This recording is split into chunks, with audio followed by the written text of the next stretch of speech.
All right, we're going to talk about creativity here in this video. And probably by the time we're done with it, you will see creativity as even more useful than you already think it might be.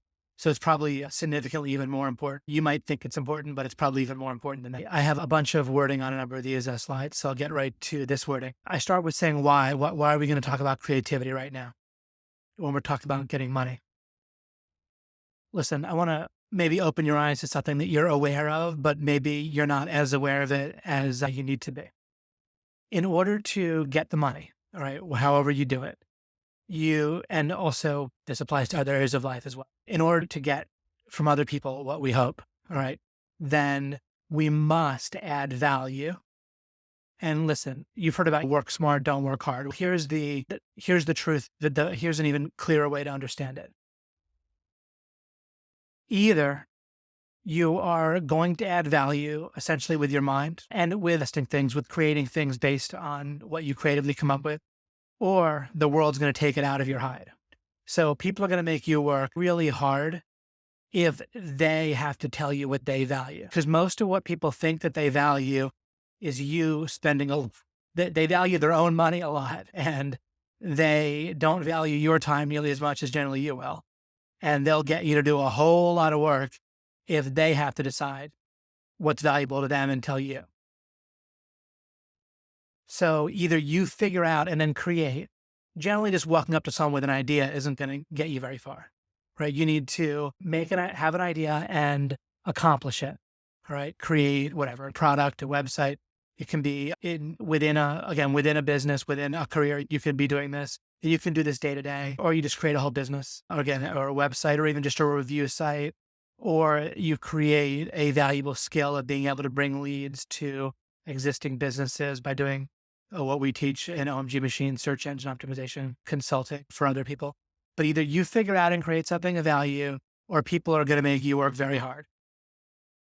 Right? So if you don't really want to work hard in this way, right? It's not that there's a problem with hard work or not, right? Hard work can be fine, but really if you can choose it and you can create something of real value to people, then people will basically pay you far more if you figure out and create what they want ahead of time and then offer it to them. This also completely applies to relationships. If you ask a person you're in either a business or intimate or whatever relationship with, but just imagine a romantic relationship. If I ask my wife what she wants, then she's probably going to come up with something that takes me a whole lot more effort. It might be a trip somewhere, especially before we had a child, and go on a trip somewhere, something that takes a lot of effort. But if I think of something that she wants, that she doesn't realize she wants, I get just as many points for that, which could be, I'm quite good at realizing whether she wants something that I could bring from outside. I don't really cook myself very much, but I do sometimes, but I don't do a lot of it. And mainly when I do it for myself, but I can either bring something for to eat or sometimes someone wants a massage, you give that to them and it's just way less effort generally if you figure out what's important and create it, right? Make it happen. And it can be a service. It doesn't need to be a product. Right? When I say create it, that could mean giving a massage or ranking a website for someone. Or it could mean, again, if you work for somebody else, if you figure out what's really important to your boss and provide that proactively, but you need to be creative and figure out what that really is. And creative doesn't mean wacky, right? As I'll get to, you'll understand proper creativity where you're really figuring out correct solutions to problems from scratch. Not merely what people might call creative, where it's just random, basically, or that kind of thing, or just a bunch of existing things mixed together in a different way is not particularly creative. And it doesn't also, if you're proactive, but if you're proactive in a way that is not creative, it's not a creatively correct. I could put like creatively correct. Why be creatively correct? Doesn't matter if you're allegedly creative if you don't end up being correct in providing what needs to be provided. You need to correctly add value. And again, this is the law of implication. What makes something valuable, it's entirely in the perception of the person that you're trading with or that you're creating the value for. It has nothing whatsoever to do with whether you think it's valuable, except as that matches up with what someone else thinks is valuable. The only reason to create something valuable for yourself is purely for your own enjoyment, right? If you make yourself laugh with a joke, that might be great, right? I do that sometimes. I'll make a joke. It'll make myself laugh. Great. I've accomplished everything I needed to, I'd rather laugh myself than have someone else laugh, right? At least then I get to laugh, right? I already am fine with myself, so I might as well laugh myself. But anyway, either you're just making something purely for yourself, in which case, of course, the value that is whatever's implied to your mind, or you're doing it for someone else, in which case you want to make it for other people. And this idea that I'm saying about how it needs to be implied in other people's minds, it always strikes me as funny when artists have a problem with this. Artists will go back and forth. The idea of selling out is pretty ridiculous, right? If you're making something that's of value to more people, then reframing that as selling out is a really negative and misleading way to frame it. And then they might say, oh, I want to go make music more for myself. It's pretty random. Do you not like you don't have enough music to listen to? Do you need to make music for yourself? Just listen to music that already exists if you want, that you like, if you want to make music for yourself. And that what that's showing is that a person has actually an ego issue, right? And then other thing they might try to do is start making money, or people do this in movies, unfortunately, is producers sometimes make movies like for their peers to impress their fellow artists, right? And that's fine if that's what you intentionally want to do, if you stop and really think about it. But defaulting to that and doing it by accident or just because you're insecure is a bad idea. So also keep in mind valuable to who, and be careful of making something that's valuable to the people that you want approval from rather than valuable to the people that you really need to trade with. Right? So if you're making a sales letter, it needs to sell to actual prospects and your customers, not just impress your wife, your colleagues, right? Or yourself. All right. So this is the reason why we want to, if you learn to be properly creative, then you're going to have to work, you're going to get to work a lot less in life, which just means do a lot less of what other people are going to make you do and do a lot more of what you want to do.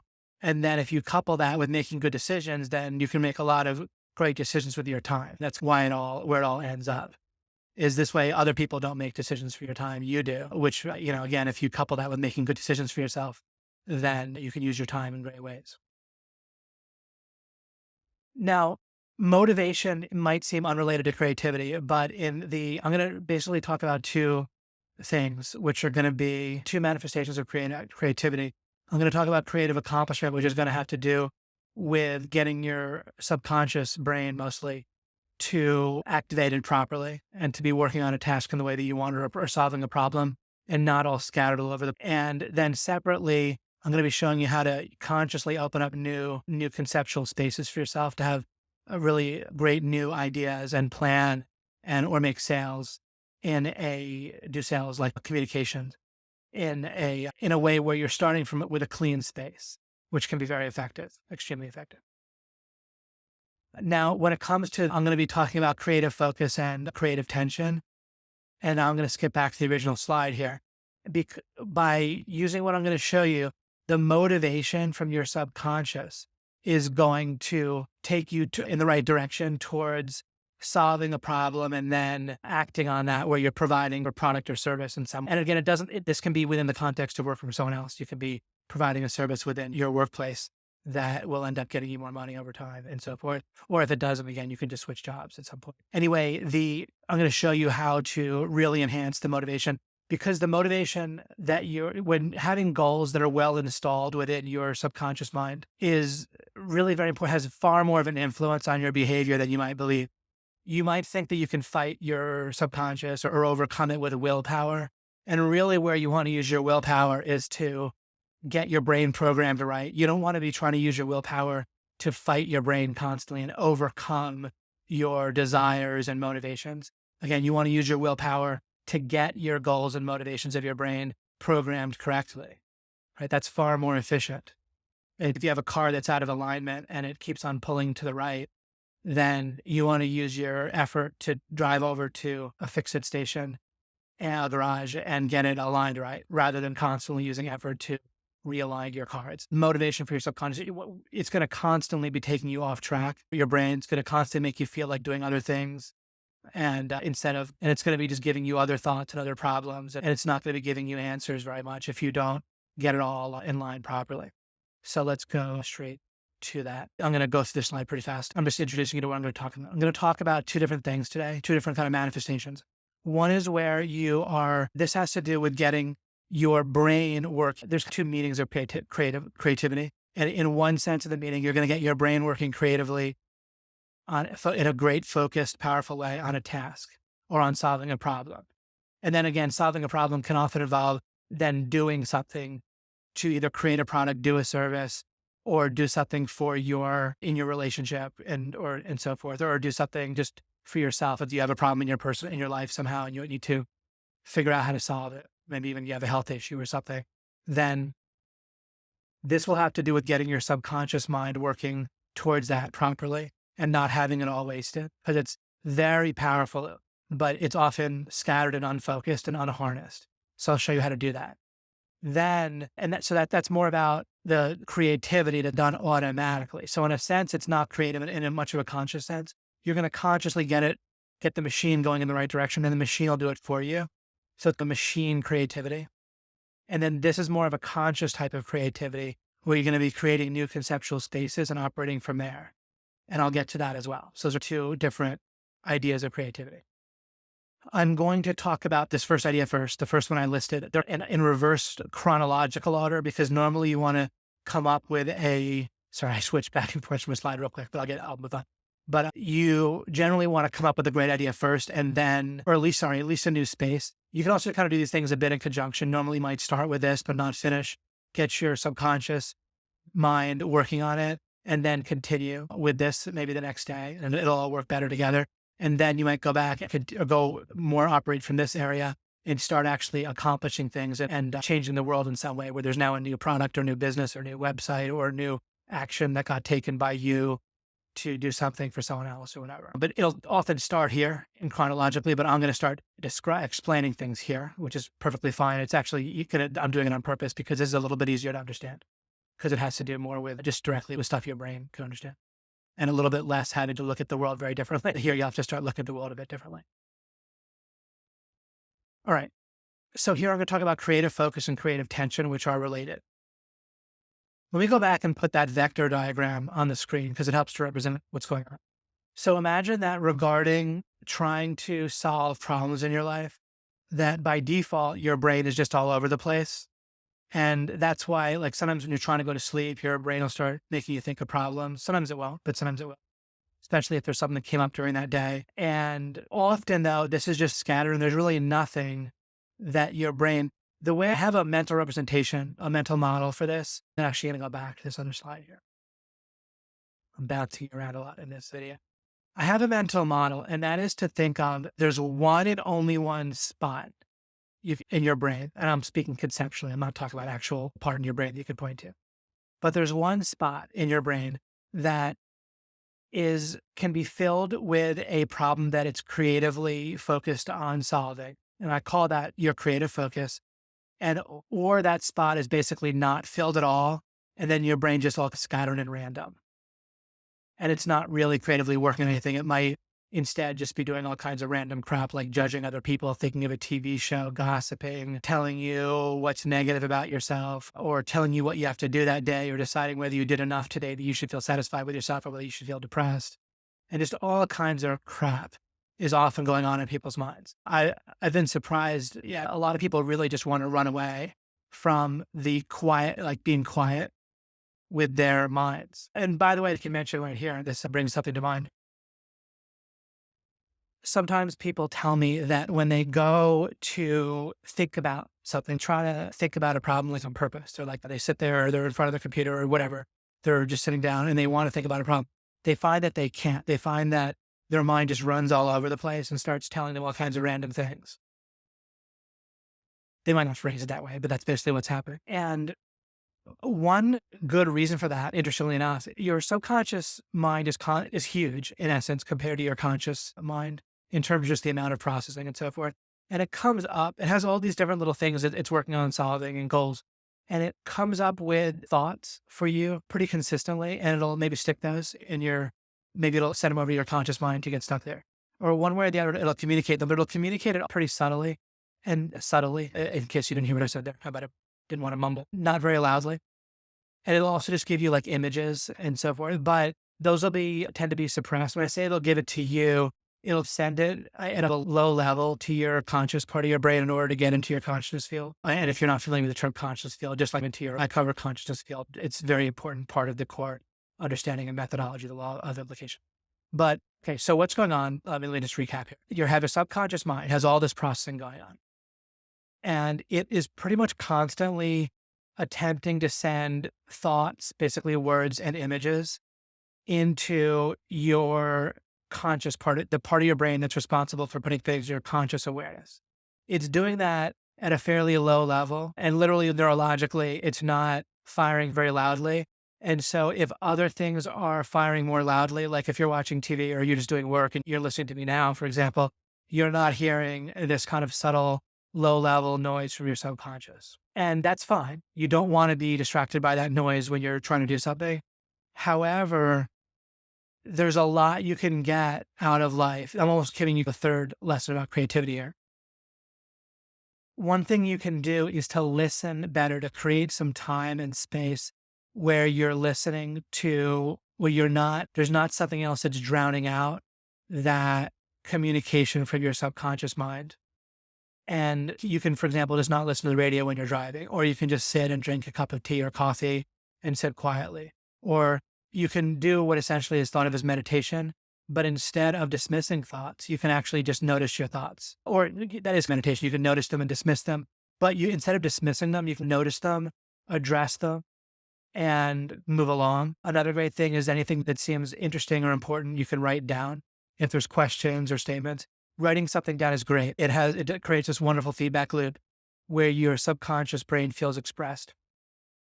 And it lets you pay better attention because it's often saying important things to you or good answers to problems.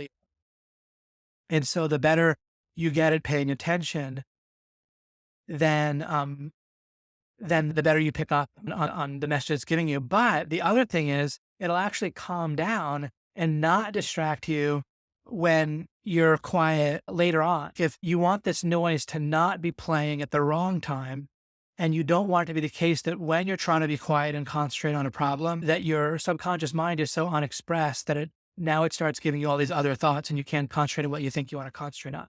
A good metaphor for this is if you can imagine just being in a romantic relationship with someone, or imagine the person you are in a romantic relationship with.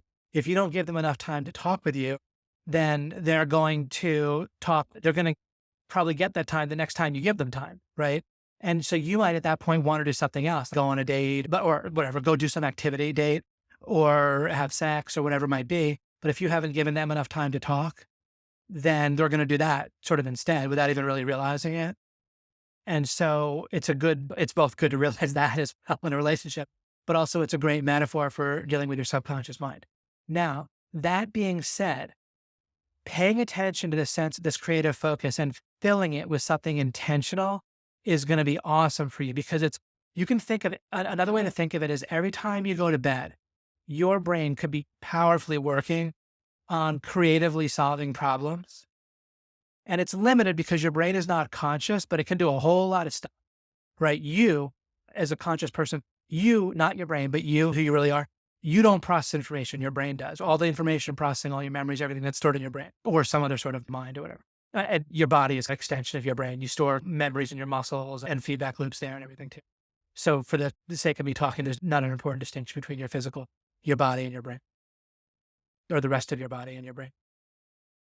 But anyway, even though your brain has limitations, it's extremely powerful in lots and lots of ways.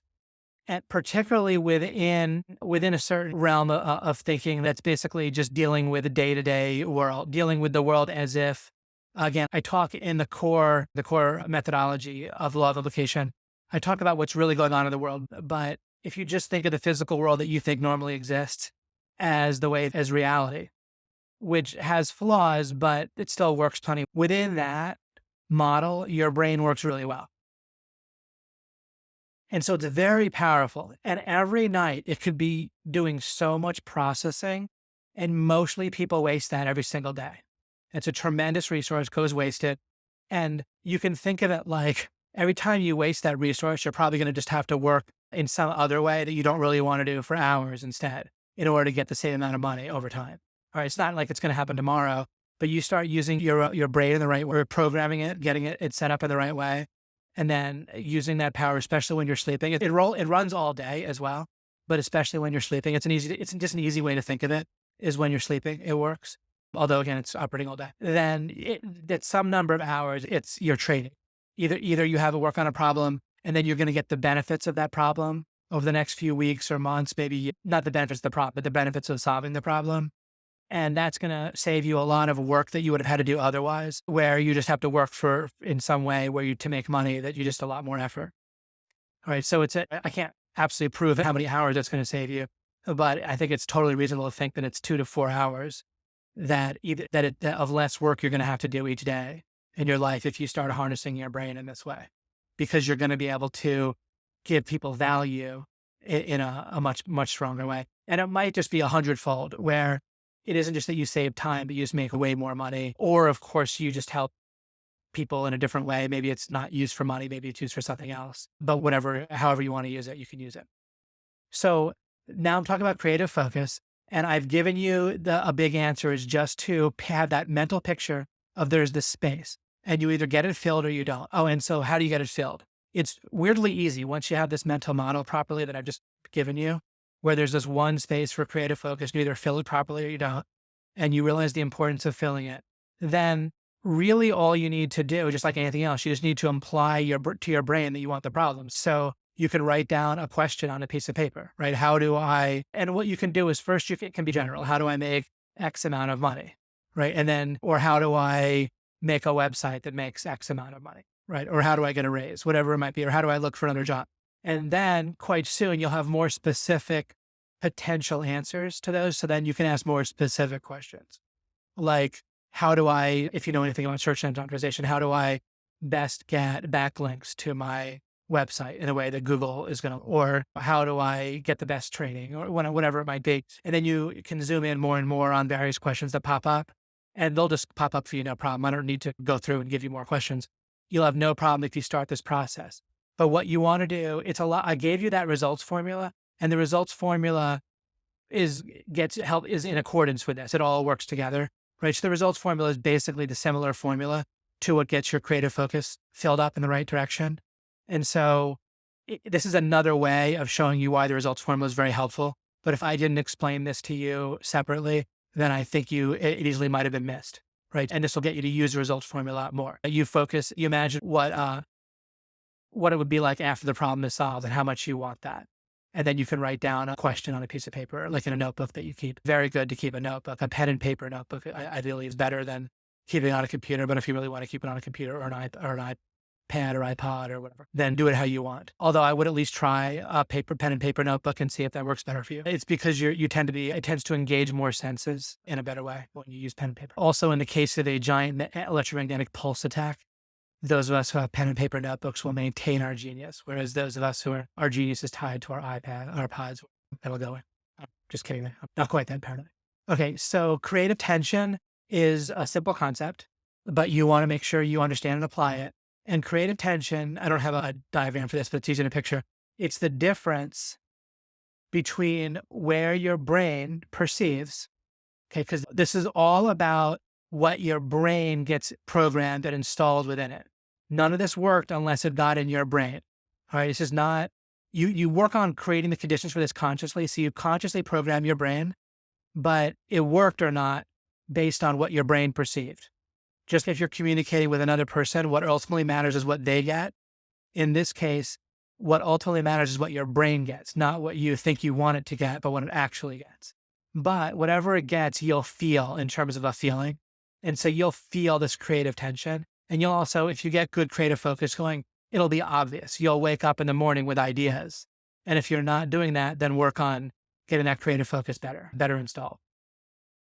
Oh, another important thing about creative focus is what you want to do is not act your brain with other problems. So you can do whatever throughout your day, but try not to get wrapped up in other issues and problems that you don't want your brain working on. And you can even communicate to the people close to you. You can ask them if someone has an important problem, you just need to decide. You can decide to put work aside, right? And make it harder for you to be creative with your work for a few days and instead try to help them solve your problem. But I want you to understand that it's a choice you have to make because you can't do both very well. If you try to do both, you're going to get less than 100% of the results.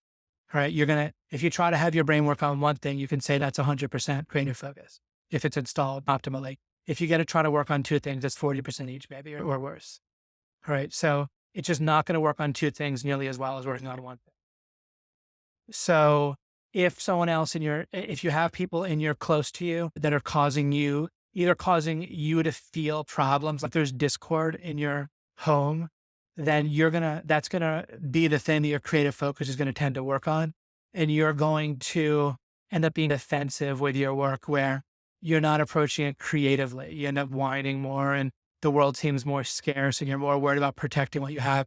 Creating stuff is the way to not be worried about fears and competition and scarcity and all that stuff. When you're creating all that, you stop worrying about all that. When you're not creating, all that stuff becomes a worry.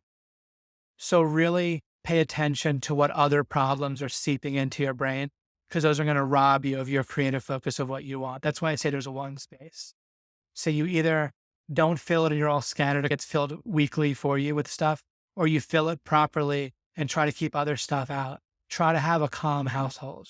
Right? And I'll cover relationship stuff to help you with that because it's all related. Okay, creative tension. Sorry. Creative is the difference in what your brain perceives to be the difference between where you want to be or it wants to be, the goal installed in it, and where you currently are. Remember positive questions and acknowledge reality. Okay. So I'm just showing you better how what I taught you in the previous video with the results formula and what to do after the results formula, how it applies. And remember I talked about overwhelm. All right. The bigger the difference between where you want to be and where your brain perceives, not where you want to be, but where your brain perceives it wants to be, the goal that it gets installed in it, and where it perceives you are right now. And your brain's perception isn't necessarily correct. So you want to help it along. Okay. And check it. Right? Your brain can't check itself very well at all. The only way it can check itself is when reality really strongly contradicts its expectations. The first thing it'll do is protect its beliefs even more. So it really needs to get shattered. It's very rare that your brain on its own, your subconscious will realign itself. Anyway, so you want to install by picturing the results formula, right? Where you want to be. You want to really picture the problem being solved and how wonderful that would be and what it would look like, all right? And then and when I say a problem being solved, it might be something being created, but generally you're creating something to solve some sort of problem. And then you acknowledge where you are right now in terms of your skills to solve the problem, to create the thing that you need to create, how far the problem is from being solved, all that. The bigger the difference, weirdly enough, in one matter of speaking, the better you are. Now, you might be worse off in that you have to end up doing more ultimately to get there. So it's not like you want to be weak and far from being able to solve a problem. But in terms of your brain power that's getting focused, the bigger the tension, the better. All right. So that's that sense of overwhelm that you'll feel, and that's a good thing. So do the best you can. You don't ever want to, of course, artificially increase how hard the world is for you. You don't want to artificially put obstacles in the way. But the more that just based on reality and based on the greatness of your goal, do you have the most creative tension.